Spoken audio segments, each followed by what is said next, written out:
الحمد لله نحمده ونصلي على رسوله الكريم اما بعد فاعوذ بالله من الشيطان الرجيم بسم الله الرحمن الرحيم ولا تقولوا لمن يقتل في سبيل الله اموات بل احياء ولكن لا تشعرون صدق الله العظيم وصدق رسوله النبي الامين المتين الكريم ونحن على ذلك من الشاهدين والشاكرين والحمد لله رب العالمين.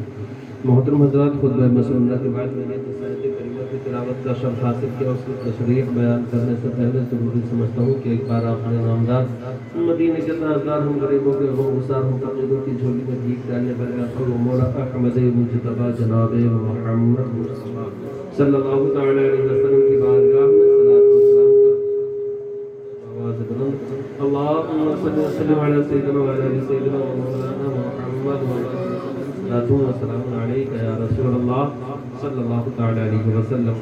دیکھیے میرے پیارے اسلامی بھائیوں، ہم اور آپ یہاں پر اکٹھا ہوئے، جمع ہوئے، یہاں پر آئے، یہ امام حسین کی محبت ہمیں کھینچ کر کے لائی ہے. کیونکہ لوگ تو بھی بہت سارے ہیں، لیکن کس نے کیا خوب کہا کہ سرکار کی محفل کو سرکار سجاتے ہیں. سرکار کی محفل کو سرکار سجاتے ہیں، آتے ہیں وہی جن کو سرکار بلاتے ہیں. کیونکہ حضور غوث پاک خود فرماتے ہیں کہ جب تک میں نہ چاہوں، جب تک میں نہ چاہوں، میری بغیر مرضی کے میرا کوئی نام نہیں لے سکتا. جب تک میں نہیں چاہوں تو یہ تو حضور غوث پاک بیٹے کے بیٹے، بیٹے کے بیٹے، پوتے کے پوتے، پر پوتے، نپڑ پوتے، نپڑ پوتے، بہت بات.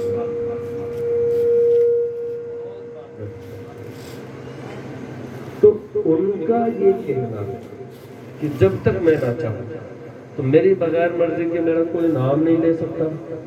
تب یہاں سے خود اندازہ لگا لیں کہ جب تک آقا حسین نہ چاہیں تو ان کی بغیر مرضی کے ان کی محفل میں کوئی آ سکتا ہے؟ ہماری تمہاری خوش نصیبی ہے.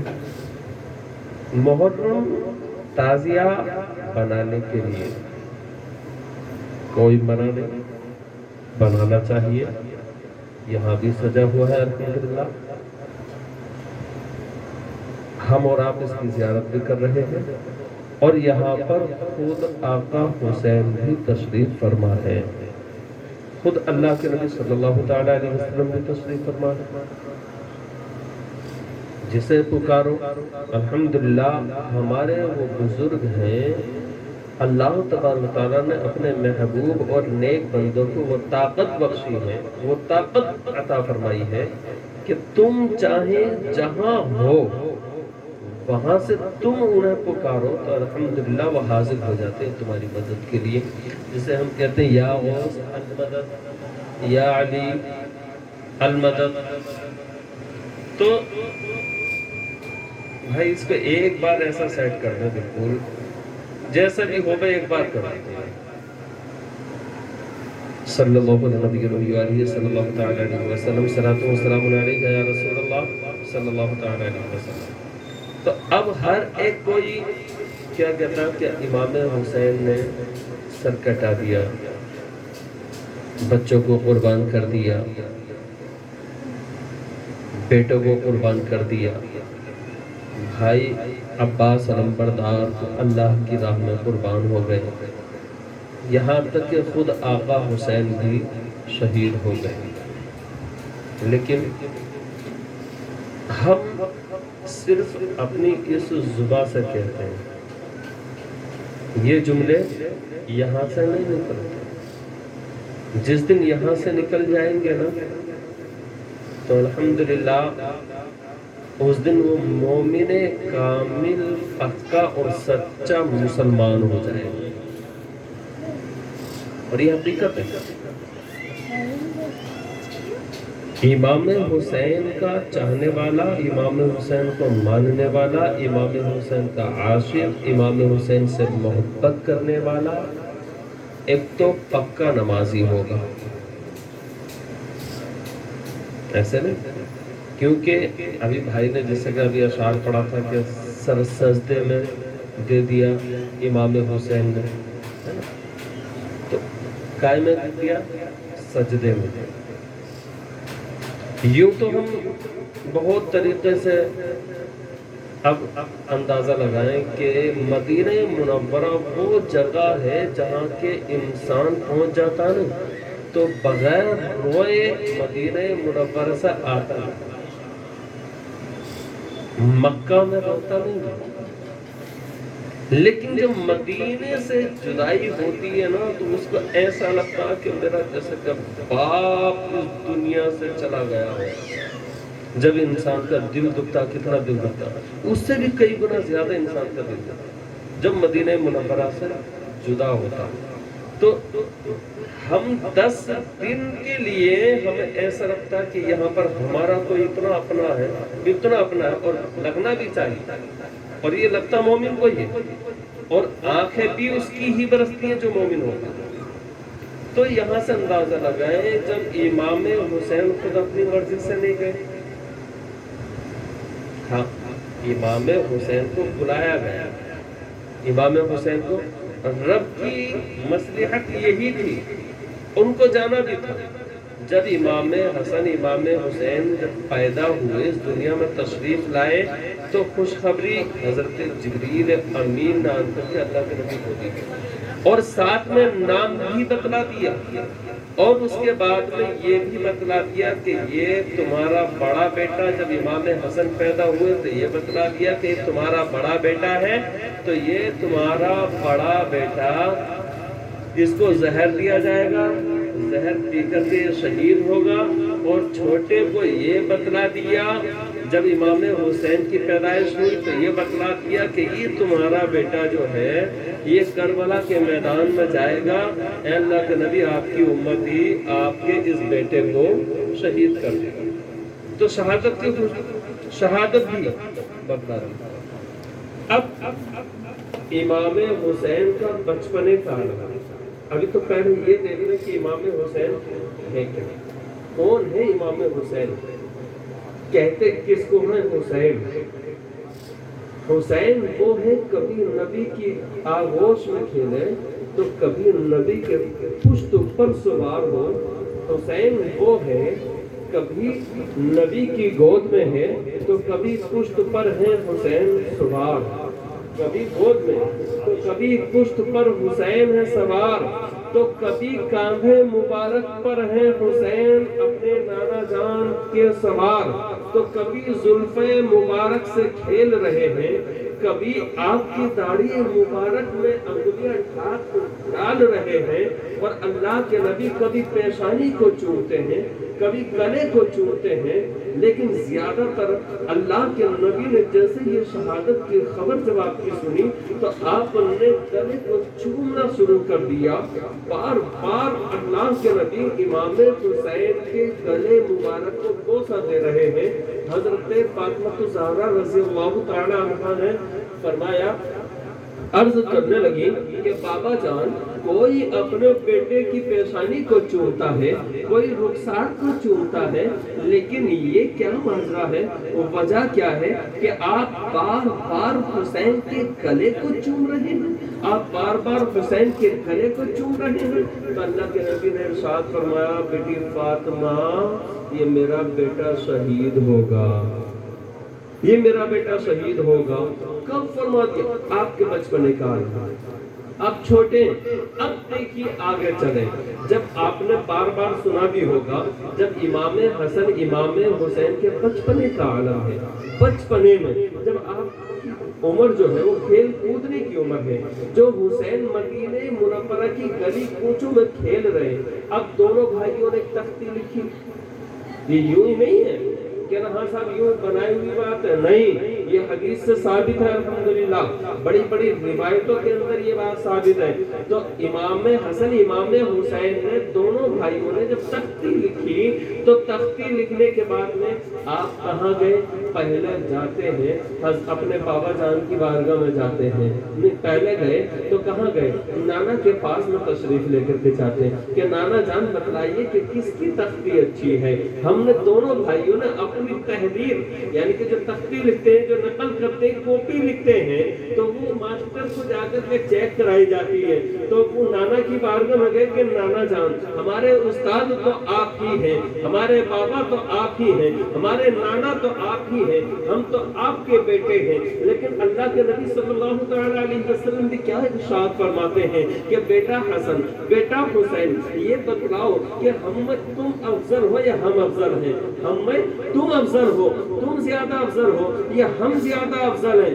لیکن میرے پیارے اسلامی بھائیوں، کیونکہ وہ تو نبی تھے، وہ تو تھے ہی افضل، لیکن بچپنے کا عالم ہے، آپ کا بچپنا فیصلہ دیکھیے امام حسن امام حسین کا۔ آپ عرض کرتے ہیں نانا جان ویسے تو آپ نبی ہیں، آپ ہی افضل ہیں، لیکن جیسے ہم ہیں جو مقام ہمارا ہے آپ کا نہیں ہے۔ وہ کیسے؟ حضرت علی نے دیکھا کہ حسن نے کیا کہہ دیا، حضرت فاطمہ زہرا نے دیکھا کہ حسین نے کیا کہہ دیا، میرے بابا جان تو نبی ہیں، نبی کے لیے حسن و حسین نے کیا کہہ دیا۔ تو میرے قریب آقا نے ارشاد فرمایا اے علی اے فاطمہ، جو میں دیکھ رہا ہوں، جو میں سمجھ رہا ہوں وہ تمہیں خبر نہیں ہے، ابھی حسین کیا کہنے والے ہیں، ابھی جواب تو دینے دو، ابھی حسن کا جواب تو سنو۔ تو دونوں بھائی عرض کرنے لگتے ہیں کہ نانا جان کیوں؟ اللہ کے نبی نے ارشاد فرمایا کہ وہ کیسے؟ کہ وہ ایسے جیسی ہماری ماں فاطمہ ہے ویسی آپ کی ماں نہیں، اور جیسی ہماری نانی ہے ویسی آپ کی نانی نہیں، اور جیسے ہمارے نانا مصطفیٰ ہے ویسے آپ کے نانا نہیں ہے، اور جیسے میرے بابا علی شیر دیکھیے بچپنے کا عالم، بچپنا ہے ابھی آپ کا، لیکن لوگ اب یہ کہیں گے کہ بھائی یہ کہاں ملے گا، یہ ہے کہاں؟ جاہل جنہیں معلوم نہیں ہے، جنہیں خبر نہیں ہے، جنہیں علم نہیں ہے کہ حسین کیا ہے، جنہیں پتہ نہیں ہے کہ حسن کیا ہے۔ تو میرے پیارے اسلامی بھائیوں، اور پھر اتنا علم ہوتا بھی کیوں نہیں؟ کیونکہ وہ کس کی آغوش میں کھیل رہے ہیں؟ سبحان اللہ، اللہ کے نبی کی آغوش میں جو حسین کھیل رہے ہیں۔ تو دونوں بھائیوں نے جب تختی لکھی تو نانا جان کی بارگاہ میں آئے کہ نانا جان کس کی تختی اچھی ہے؟ تو اللہ کے نبی صلی اللہ تعالی علیہ وسلم نے ارشاد فرمایا کہ جاؤ جاؤ اپنے بابا علی کے پاس میں چلے جاؤ، وہی بتلائیں گے کہ کس کی تختی اچھی ہے۔ بابا علی کے پاس میں جیسے ہی جاتے ہیں اور کہنے لگتے ہیں بابا جان بتلائیے ہم دونوں بھائیوں میں سے کس کی تختی اچھی ہے، کس کی تحریر اچھی ہے، کس کی نقل اچھی ہے؟ تو میرے پیارے اسلامی بھائیوں، حضرت مولا علی کرم اللہ وجہہ الکریم ارشاد فرماتے ہیں بیٹا یہ فیصلہ تمہاری ماں فاطمہ کرے گی۔ سبحان اللہ، اور وہ فاطمہ، اب سنیں وہ فاطمہ، جب آپ مباحلے میں جب تشریف لے کر کے گئے تھے نا باہر، جب ہوا تو مباحلہ جب ہوا تھا کہ تم بھی اپنے خاندان والوں کو لے کر آؤ اور ہم بھی اپنے خاندان والوں کو لے کر آئے، ہاں تو جب یہ ہوا تھا نا تو اب دیکھیں مقام دیکھیں، ابھی جب فیصلے کی جب بات آتی ہے، جب ترازو ہوتی ہے ہمارے پاس میں، ترازو ایک پلہ ترازو کا ایک طرف ہوتا ہے اور ایک پلہ اس طرف ہوتا ہے، پہلی ترازو، لیکن اب جو ترازو چل رہی ہے تو وہ تو نمبروں والی چل رہی ہے، لیکن پہلے ڈنڈی والی جو ترازو ہوا کرتی، اور اس ڈنڈی کے اندر بیچ میں ایک دائرہ ہوتا، اس دائرے کے اندر جو ایک سوئی ہوتی ہے اور اس میں ہلکا سا نشان اوپر سے نیچے کو لٹکا ہوتا، وہ سوئی اگر ادھر ہوتی ہے تو یہ پتہ چل جاتا کہ یہ پلہ ہلکا یہ بھاری ہے، پھر اس میں اور کچھ ڈالا جاتا، جب برابر تولا جاتا، جب سوئی بالکل ایک دم برابری میں آ جاتی ہے تو یہ پتہ چل جاتا دونوں پلے، نہ ادھر کا ہلکا ہے نہ ادھر کا ہلکا ہے، بلکہ دونوں ایک ساتھ ہیں۔ تو جب مباحثے میں جب آپ تشریف لے کر کے گئے تھے تو داہنی جانب حسن موجود تھے، سبحان اللہ، داہنی جانب حسن تھے، بائیں جانب آقا حسین تھے، اور اللہ کے نبی کے پیچھے حضرت فاطمہ الزہرا رضی اللہ تعالی عنہا موجود تھی، اور حضرت فاطمہ الزہرا کے پیچھے حضرت مولا علی تھے۔ حضرت فاطمہ الزہرا کے پیچھے حضرت مولا علی۔ اب مولا علی تمام ولیوں کے سردار، ولایت علی سے، نبوت نبی سے، اب قطبیت، اب جو سوئی کی جو بات آ گئی تھی، کبھی آپ کہیں کہ امام صاحب نے کیا سمجھایا، سمجھ میں نہیں آیا، سوئی کانٹے کی بات کر گئے، اب جو سوئی کی بات آئی، اب دیکھیں جو فیصلے کے لیے آخری فیصلہ کہاں ہو رہا ہے تختے کا؟ حضرت فاطمہ الزہرا کے پاس میں۔ اب وہ میں بتلانے کے لیے جا رہا ہوں، تو ترازو کے دونوں پلوں کا فیصلہ کس پر ہوتا ہے؟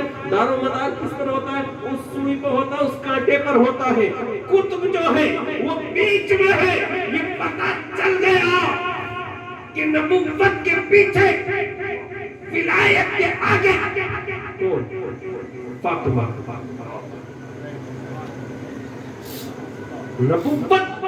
نبوت کے پیچھے اور ولایت کے آگے۔ تو یہاں سے یہ پتہ چل جاتا ہے کہ جو قطب ہوتا ہے، قطب کی طرف کوئی تو نماز پڑھتے ہو گی، لگاتے ہیں قطب کی سوئی کدھر ہے، قطب ہے کدھر؟ اس کو کہتے ہیں قطب جو نبوت کے پیچھے ہو، ولایت سے آگے ہو، وہ قطب ہوتا ہے۔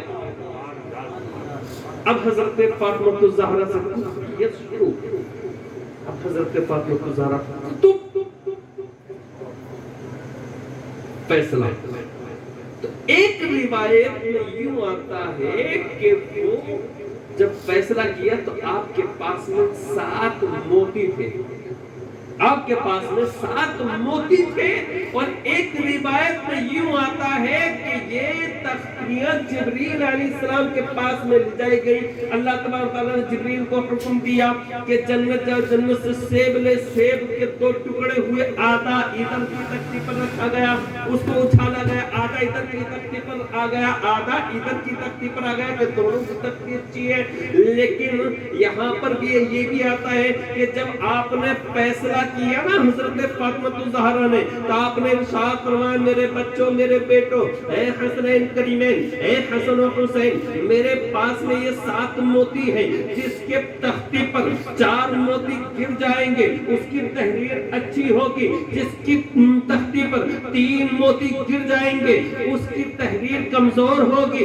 لیکن ماں ہوتی ہے، ماں کے لیے تو دونوں اولادیں برابر، جتنے بیٹے بیٹے ہوں سب کی سب برابر۔ ماں کی ممتا عجیب ہوتی ہے، ماں کی ممتا بہت عجیب و غریب ہوتی ہے، نہ تو حسن کی تحریر کو پورا کہہ سکتی ہے، یعنی کہ کم درجے سے بتلا سکتی ہے، نہ ہی امام حسین کی تحریر کو کم درجے پر بتلا سکتی ہے۔ اب یہ دونوں کی، یعنی کہ آپ نے ان موتیوں کو اچھالا، اور جیسے ہی اچھالا تو 3 موتی امام حسن کی تختی پر اور 3 موتی امام حسین کی تختی پر۔ اب دونوں بھائی ٹکٹکی باندھ کر کے دیکھ رہے ہیں، 7ویں موتی کا انتظار ہے کہ یہ کس کی تختی پر گرنے والا ہے، لیکن بیچ میں رک گیا۔ اللہ کا حکم ہوا کہ اے موتی 2 ٹکڑے ہو جا، آدھا حسن کی تختی پر، آدھا حسین۔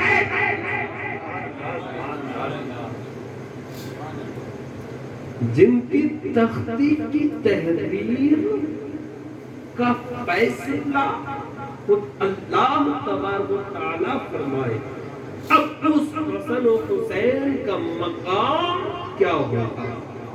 اب یہاں سے اندازہ لگا، تعداد ہماری کم، یہ نہ سمجھے یہاں پر اللہ کے فرشتے موجود ہیں، یہ ہمارا ایمان ہے۔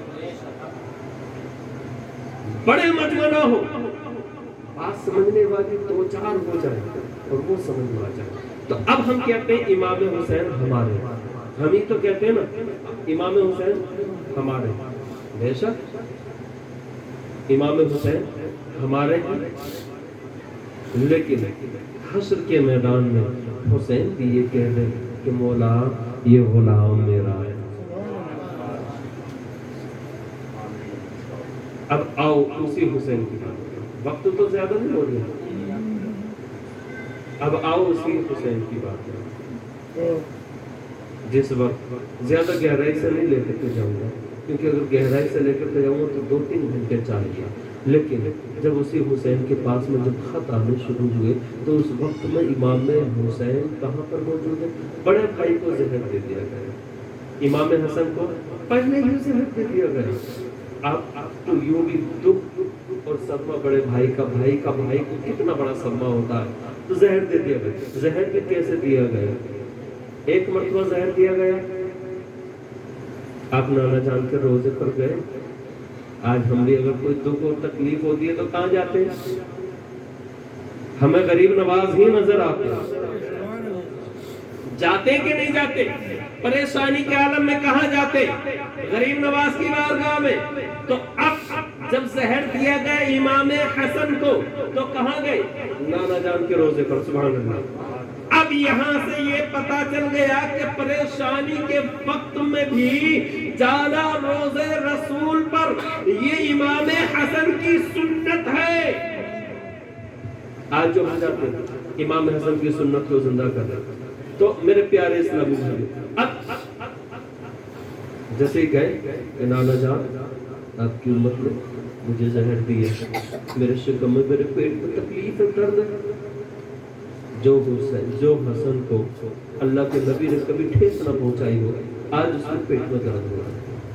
اور نبی کا اپنے قبر کے اندر موجود ہے، اپنے قبر کے اندر موجود ہے. نبی نے دیکھا، شفا مل گئی. سبحان اللہ، شفا مل گئی، ٹھیک ہو گیا درد. آ گئے چند دنوں کے بعد میں دوسری مرتبہ پھر زہر دے دیا. بات یہ لمبی ہے لیکن مختصر میں بتا رہا ہوں. پھر زہر دے دیا. پھر آپ نانا کے روزے پر گئے. نانا جان آپ کی مدت پھر دوسری مرتبہ مجھے زہر دے دیا.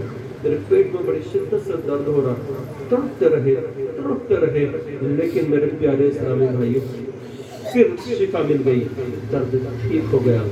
تیسری مرتبہ چند دنوں کے بعد میں ہیرے کی کنی پیس کر کے روایتوں کے اندر آتا ہے، ہیرے کی کنی کو پیس کر کے آپ کو زہر جب دیا گیا جس سے کہ آپ کے پیٹ کی آنتوں کے اندر جگر جو ہے نا، جگر کے ٹکڑے ہونے لگے، آپ کو خون کی الٹیاں ہونے لگی، آپ درد کے مارے تڑپنے لگے. آپ بولنے لگے نانا جان دیکھ رہے ہیں آپ کی امت نے مجھے پھر سے زہر دے دیا. لیکن جب آخری وقت تھا، ایک بات اور بتلانا چاہوں گا یہاں پر، آخری وقت تھا، تو امام حسین نے پوچھا بھائی جان تمہیں معلوم ہے کہ زہر کس نے دیا؟ آپ کو معلوم ہے تو آپ بتلا دیجیے. تو آپ نے ارشاد فرمایا حسین کیا کریں گے آپ؟ اگر میں بتلا دوں گا تو اس کو قتل کر دو گے؟ کہ ہاں اس کو قتل کر دوں گا. اگر میرا اس کے اوپر گمان صحیح ہوا کہ میرا شک اگر صحیح بیٹھا تب تو ٹھیک ہے، اور اگر میرا شک صحیح نہ ہوا تو پھر میرا دامن پکڑا جائے گا حشر کے میدان میں، میرا دامن کی پکڑ ہوگی. امام حسن نے امام حسین کو نہیں بتلایا کہ زہر کس نے دیا. کچھ لوگ کہتے ہیں کہ بتلا دیا آپ کی بیوی نے دیا، کچھ لوگ اور کسی کو بولتے، کوئی کسی کو بولتا، کوئی کسی کو بولتا. لیکن صحیح روایت میں ہم نے یہی زیادہ تر یہی پڑھا ہے کہ امام حسن نے امام حسین کو بتلایا ہی نہیں کہ زہر کس نے دیا. اگر بتلا دیتے تو اس کو قتل کر دیتے، مارا جاتا. نہیں بتلایا. پھر اس کے بعد میں کیا کہا؟ بھائی حسین یہ میرا بیٹا قاسم ہے، افسوس آپ کی آنکھ اشک بار ہے، آپ رو رہے ہیں اور کہتے جا رہے ہیں حسین کربلا کا بھی امتحان ہونا ہے. میرے ایک امانت ہے، اس کو اپنے ساتھ. کاش بھائی حسین میں کربلا کے میدان میں تمہارا ساتھ نہ دے سکا، کاش اس وقت میں ساتھ ہوتا، لیکن میرا یہ بیٹا ہے، یہ نشانی ہے، اس کو اپنے ساتھ میں رکھنا، جب ضرورت پڑے تو لگا لینا۔ یہ وصیت کر دی۔ پھر آپ نے انا للہ و انا الیہ راجعون، آپ نے بولا کہ نانا مصطفیٰ وہ انتظار کر رہے ہیں حوض کوثر پر، بابا علی انتظار کر رہے ہیں حوض کوثر پر، ماں فاطمہ انتظار کر رہی ہے حوض کوثر پر۔ حضرات محترم، بھائی کا صدمہ بھائی کو بڑا ہوتا ہے، لیکن جب خط آیا نا، خطوں پر خط آنے شروع ہوئے، امام حسین کو پھر نکلنا پڑا۔ امام حسین کر رہے ہیں دشوار کر رہے ہیں مدینہ منورہ کے اندر کہ یزید پر کی جو ہے بیعت قبول کر لیں، یزید کے ہاتھ پر بیعت کر لیں، یزید کے ہاتھ پر بیعت کر لیں۔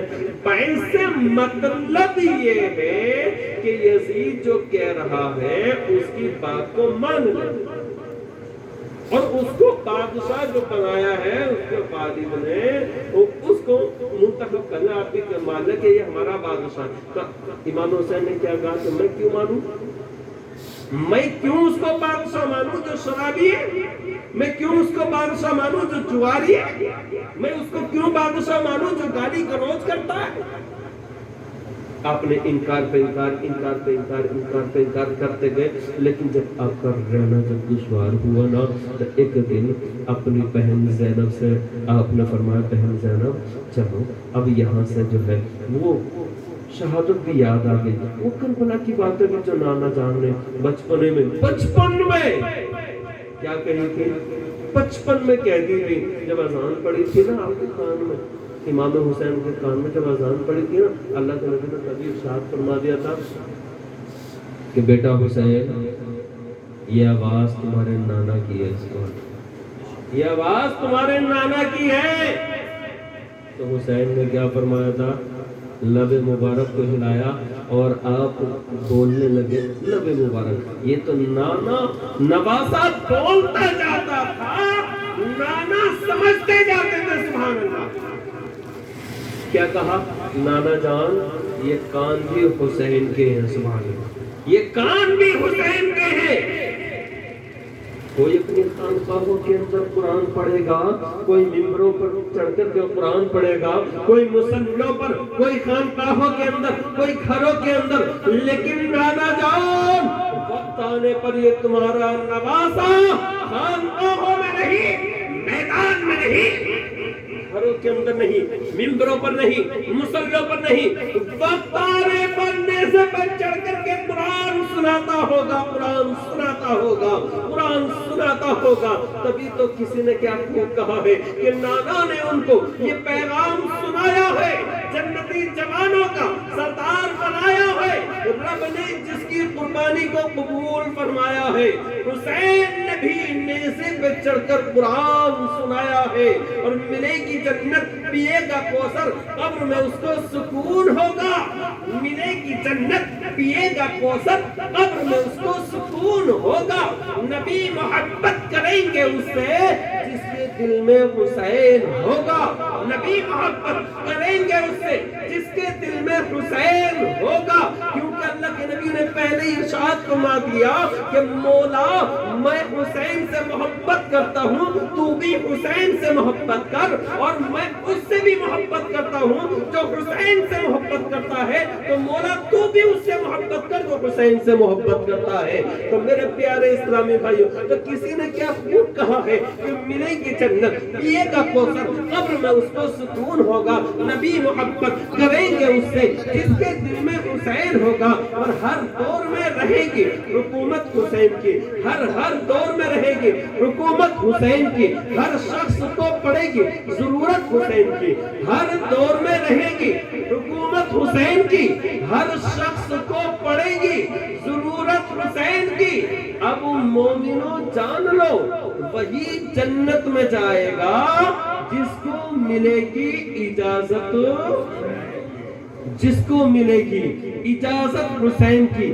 اب کوئی کہتا ہے کہ قیام بچائے گا، ڈائریکٹ والوں کے لیے اشارہ ہے، سمجھ لینا، جو کہتے ہیں نا کہ ڈائریکٹ مانگو اللہ سے مانگو، ڈائریکٹ مانگو، تو ان کے لیے اشارہ ہے کہ کوئی کہتا ہے کہ قیام بچائے گا، کوئی کہتا ہے کہ رکوع بچائے گا، کوئی کہتا ہے کہ قاعدہ بچائے گا، کوئی کہتا ہے کہ سجدہ بچائے گا، لیکن الحمدللہ سنی کا یہ بچہ بولنے لگتا ہے اور کہنے لگتا ہے ارے نادان چل ہٹ، یا تو نواسا بخشوائے گا یا نانا بخشوائے گا۔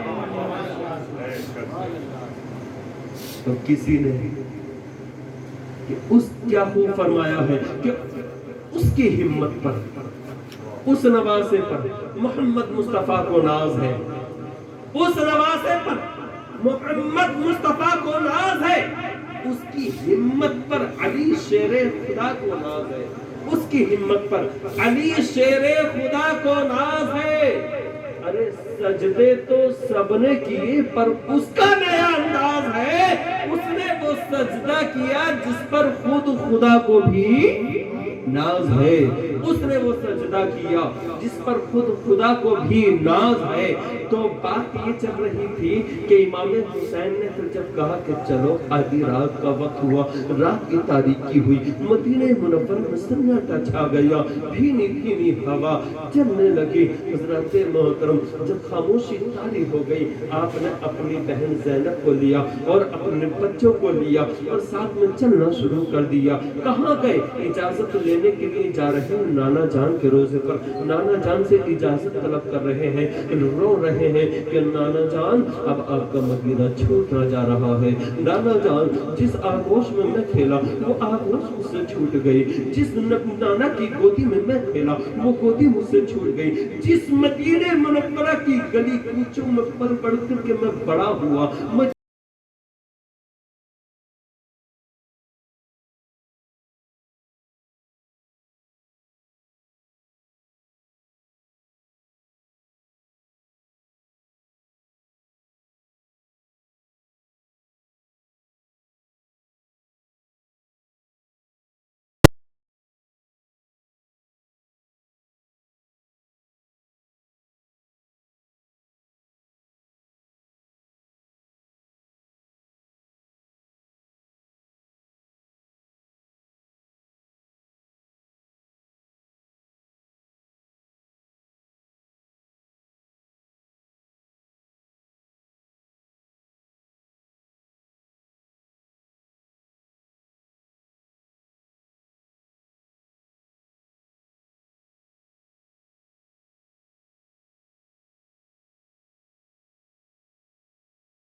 کہاں جا رہے ہو؟ مدینے کو سونا کر کے کہاں چلے جا رہے ہو؟ مدینے کو چھوڑ کر کے مت جاؤ حسین، مت جاؤ حسین۔ حضرات محترم آپ روتے چلے جا رہے ہیں، آپ کی آنکھوں میں اشکبار ہے، لیکن جب مدینہ منورہ سے جب دور کا سفر کرتے ہیں، ہاں ایک چیز اور بھی میں آپ کو بتلاتا چلوں، یہاں پر جب آپ نے رفتے سفر جب باندھ لیا نا تو اپنی بیٹی سغرا جن کی عمر کم تھی، جو بیمار تھی، ان سے کہا کہ بیٹی سغرا تمہیں یہاں پر ہی رہنا ہے، تمہیں ہمارے ساتھ میں نہیں جانا۔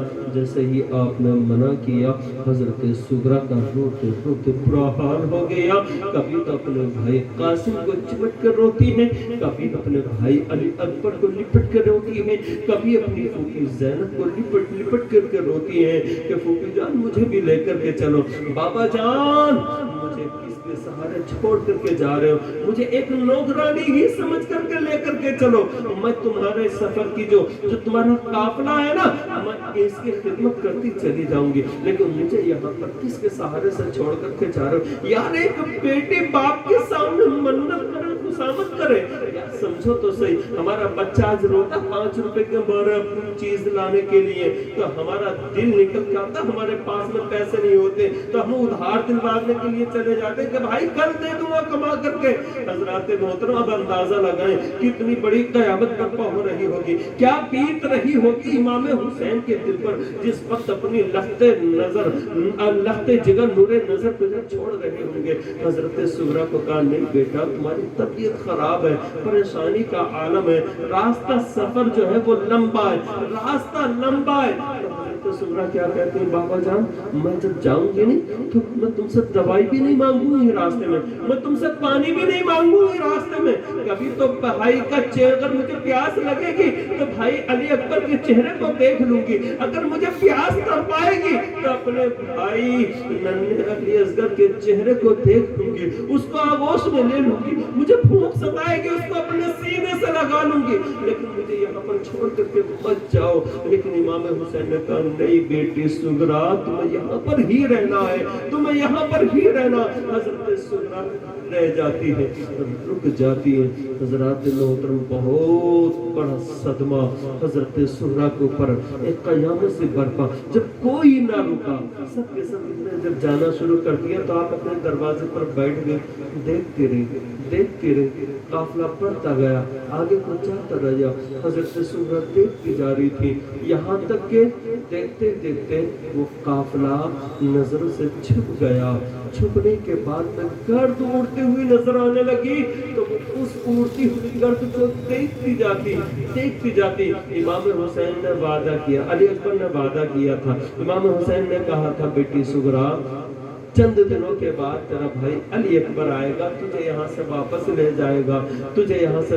جائے گا، لیکن میرے پیارے اسلامی بھائیوں وہ گرد بھی اڑتی ہوئی ختم ہو گئی۔ حضرت سغرا اندر چلی گئی، کمرے کے اندر مکان کے اندر گئی، اب گھر کے اندر کوئی نہیں، بیمار ہے۔ آپ پڑھو گے آج ہماری طبیعت خراب ہوتی ہے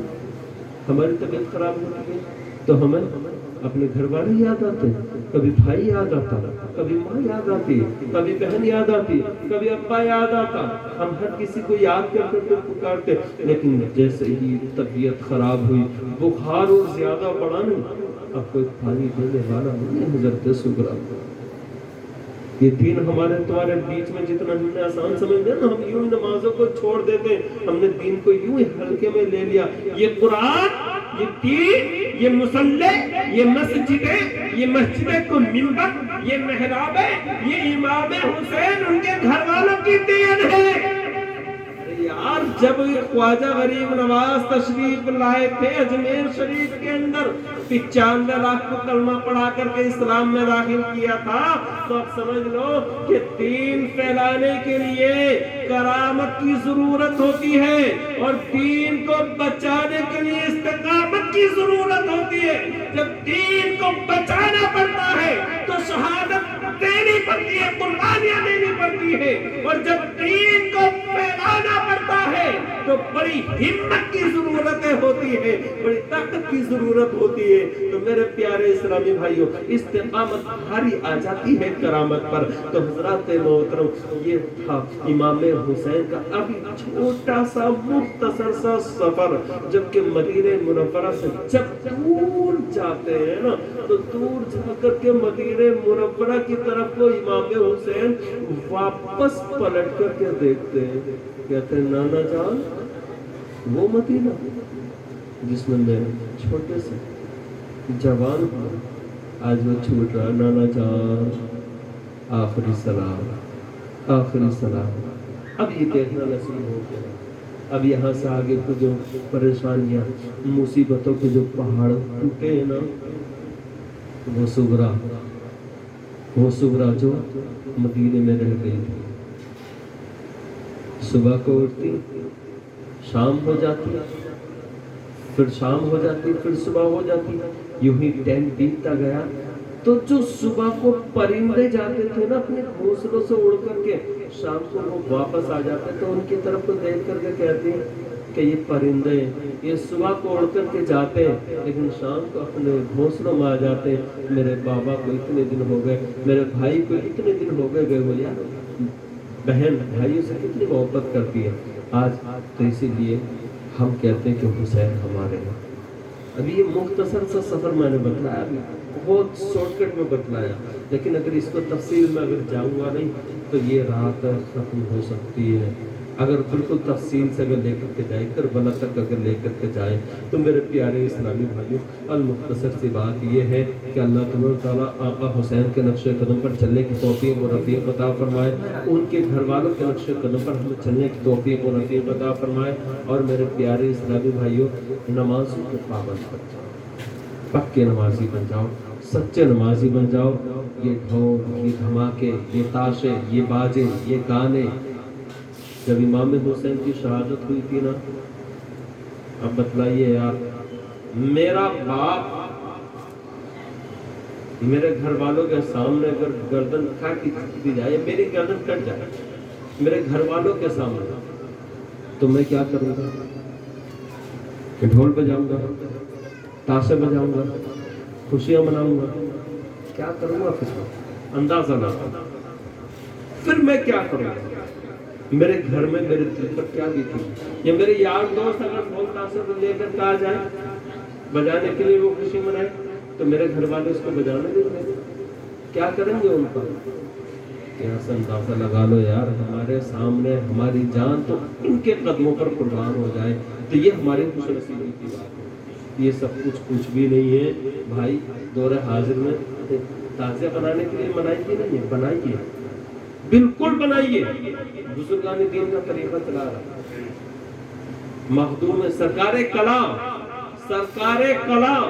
مخدوم سمنا، جنہوں نے پتھر کی مورتی میں جان ڈال دی، زمانے کا ان کا مقام چھوٹا ہوگا، گجرات میں وہ خاندان آج بھی موجود ہے، لیکن بات صرف اتنی سی، وہ مخدوم سمنا، وہ مجدد اپنے وقت کے جید عالم، جو فتوے جن سے پوچھ کر کے نکلے کہ حضور ہم فتوے کے جانا کدھر ہے، وہ جید عالم،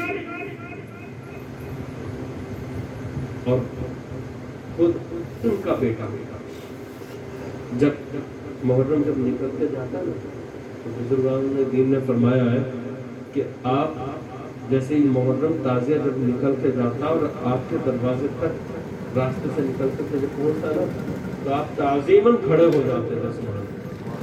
اب ہمیں کیا نظر آتا کہ یار جلوس نکالا جا رہا، تازیہ نکالا جا رہا، سب کچھ ہے، اس میں یہ غلط ہو رہا، وہ غلط ہو رہا، ایسا ہو رہا، ویسا ہو رہا، یار یہ روڈ نکلا ہوا جا رہا، اس پر اچھی بھی دکانیں لگی ہوئی ہیں، بری بھی دکانیں لگی ہوئی ہیں، تو بری دکانوں پر جاؤ گے، اللہ نے اتنا عقل بھی تو دے رکھی ہے، عقل سلیم عطا فرمائی، بری پر جاؤ گے کہ اچھی پر جاؤ گے؟ جو اچھے لوگ ہوتے ہیں وہ اچھی پر چلے جاتے ہیں، جو برے ہوتے ہیں وہ بری پر چلے جاتے ہیں۔ تمہیں جو جلوس میں اگر شامل ہونا، دور حاضر نکالنا بھی ضروری ہے، تو اس میں جو اچھائی ہے اس کو تم لے لو، برائی ہے اس کو چھوڑ دو یار۔ انما الاعمال بالنیات، اعمال کا دار و مدار نیت اچھی کر لو، خود اچھے ہو جاؤ، سب اچھا ہو جائے گا۔ خود اچھے نہیں ہو تو کچھ بھی اچھا نہیں ہے۔ اگر آنکھوں پر کالا چشمہ لگا ہوا، سب کالا ہی نظر آتا، اور سفید لگا ہوا ہوگا، یہ دل اچھا ہوگا، گورا ہوگا تو الحمدللہ، کیونکہ جیسا کہ اللہ کے نبی کی بارگاہ میں آ کر کے اب دیکھنے والے دو ہیں، نظریں بھی دو ہیں اللہ کے نبی کو، حضرت ابوبکر صدیق بھی ہیں اور ابو جہل بھی ہے۔ ابو جہل آیا، کہنے لگا کیا محمد بن عبداللہ، یعنی کہ وہ جملے مجھے نہیں دوہرانے چاہیے معاذ اللہ، لیکن جب بات آ جاتی ہے تو بتلا دیتا ہوں، کیا کہنے لگا کہ اے محمد بن عبداللہ، آپ بڑے بدصورت ہیں۔ تو آپ نے کیا کہا؟ ابو جہل